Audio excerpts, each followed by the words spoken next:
আজকে আমি ইলিশ মাছ দিয়ে মূলো দিয়ে রান্নবো। এর লেগে মূলো আর ইলিশ মাছ কাটতে দিয়ে এভাবে নিলাম।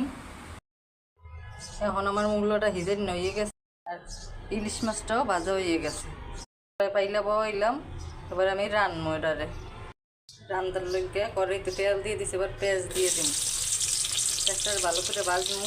আমার পেঁয়াজটা ভাজা হয়ে গেছে, আমি বাটা পেঁয়াজ দিয়ে দেবো আর অল্প একটু আদা দিয়ে দেবো বাটাটা। হলদির গুঁড়ি দেবো, মরিচের গুঁড়ি দেবো।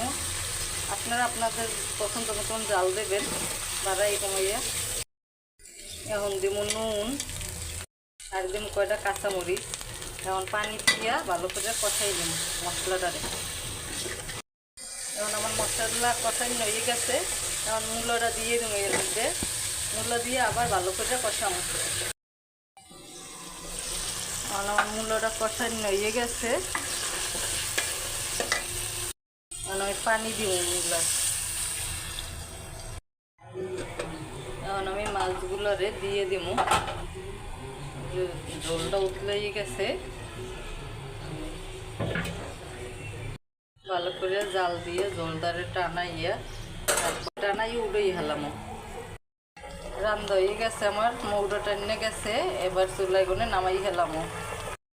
এইরকম করে ইলিশ মাছ মূলা রান্না খাইয়ে দেখেন। ভিডিওটা ভালো লাগলে সবাই লাইক কমেন্টস করে চ্যানেলটি অবশ্যই সাবস্ক্রাইব করে দিবেন। আল্লাহ হাফেজ।